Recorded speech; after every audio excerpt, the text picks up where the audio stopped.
حضور اقدس صلی اللہ علیہ وسلم اور صحابہ کرام رضی اللہ عنہم نے دین کے پھیلانے میں جس قدر تکلیفیں اور شقت برداشت کی ہیں، ان کا برداشت کرنا تو درکنار، اس کا ارادہ کرنا بھی ہم جیسے نالائقوں سے دشوار ہے۔ تاریخ کی کتابیں ان واقعات سے بھری ہوئی ہیں، مگر ان پر عمل کرنا تو علیحد رہا۔ ہم ان کو معلوم کرنے کی بھی تکلیف نہیں کرتے۔ اس باب میں چند قصوں کو نمونہ کے طور پر ذکر کرنا ہے۔ ان میں سب پہلے خود حضور اکرم صلی اللہ علیہ وسلم کے ایک قصہ سے ابتدا کرتا ہو کہ حضور صلی اللہ علیہ وسلم کا ذکر برکت کا ذریعہ ہے۔ حضور اکرم صلی اللہ علیہ وسلم کے طائف کے سفر کا قصہ۔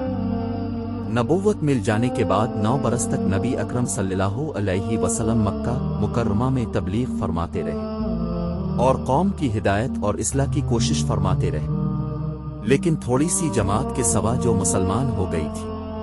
اور تھوڑے سے ایسے لوگوں کے علاوہ جو باوجود مسلمان نہ ہونے کے آپ کی مدد کرتے تھے۔ اکثر کفار مکہ آپ کو اور آپ کے صحابہ کو ہر طرح کی تکلیفیں پہنچاتے تھے، مذاق اڑاتے تھے اور جو ہو سکتا تھا اس سے درگزر نہ کرتے تھے۔ حضور اکرم صلی اللہ علیہ وسلم کے چچا ابو طالب بھی انہی نیک دل لوگوں میں تھے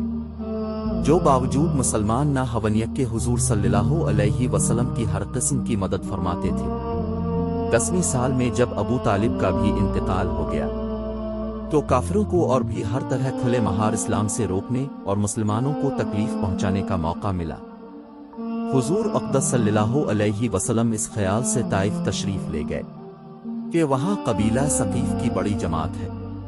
اگر وہ قبیلہ مسلمان ہو جائے تو مسلمانوں کو ان تکلیفوں سے نجات ملے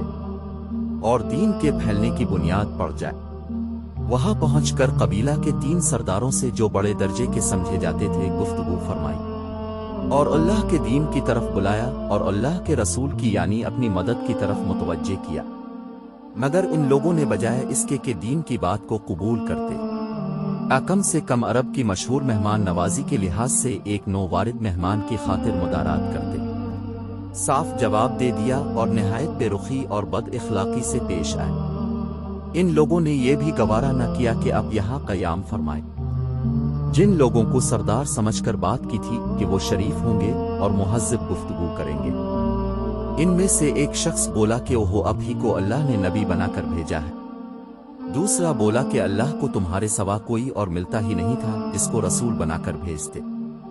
تیسرے نے کہا میں تجھ سے بات کرنا نہیں چاہتا، اس لیے کہ اگر تو واقعی نہیں ہے جیسا کہ دعویٰ ہے تو تیری بات سے انکار کر دینا مصیبت سے خالی نہیں، اور اگر جھوٹ ہے تو میں ایسے شخص سے بات کرنا نہیں چاہتا۔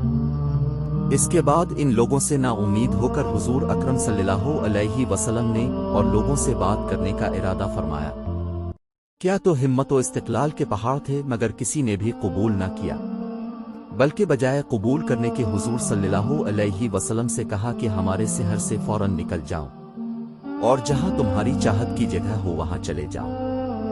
حضور اکرم صلی اللہ علیہ وسلم جب ان سے بالکل مایوس ہو کر واپس ہونے لگے تو ان لوگوں نے شہر کے لڑکوں کو پیچھے لگا دیا کہ اب کا مذاق اڑائیں، تالیاں پیٹی پتھر مارے،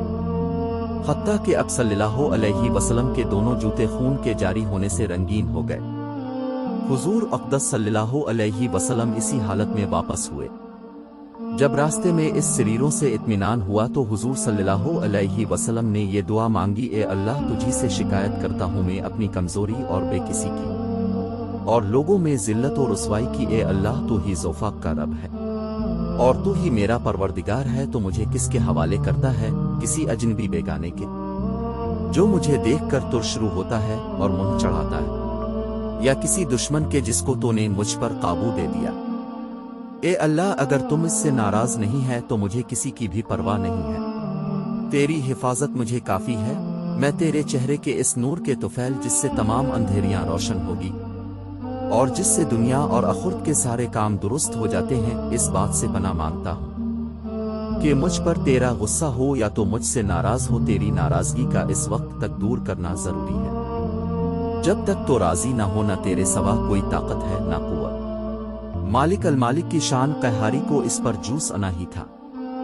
کہ حضرت جبرائیل علیہ السلام نے الف کر سلام کیا اور عرض کیا کہ اللہ تعالیٰ نے اب کی قوم کی وہ گفتگو جو اب سے ہوئی سنی اور ان کے جوابات سنے، اور ایک فرشتہ کو جس کے متعلق پہاڑوں کی خدمت ہے آپ کے پاس بھیجا ہے کہ جو اب چاہے اس کو حکم دے۔ اس کے بعد اس فرشتے نے سلام کیا اور عرض کیا، جو احساس ہو میں اس کی تعمیل کروں، اگر یہ ساتھ ہو تو دونوں جانب کے پہاڑوں کو ملا دوں جس سے یہ سب درمیان میں کچل جائے گا، اور جو سزا اب تجویز فرمائے۔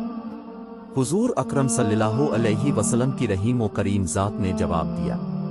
میں اللہ سے اس کی امید رکھتا ہوں کہ اگر یہ مسلمان نہیں ہوئے تو ان کی اولاد میں سے ایسے لوگ پیدا ہو جو اللہ کی پرستش کریں اور عبادت کریں۔ فائدہ یہ ہے اخلاق اس کریم ذات کے جس کے ہم لوگ نام لیوا ہیں کہ ہم ذرا سی تکلیف سے کسی کی معمولی سی گالی دے دینے سے ایسے بھڑک جاتے ہیں کہ پھر عمر بھر اس کا بدلہ نہیں اترتا، ظلم پر ظلم اس پر کرتے رہتے ہیں اور دعویٰ کرتے ہیں اپنے محمدی ہونے کا، نبی کی پیروی بننے کا۔ نبی کریم صلی اللہ علیہ وسلم اتنی عزت، تکلیف اور مسقط اٹھانے کے باوجود نہ بد دعا فرماتے نہ کوئی بدلہ لیتے۔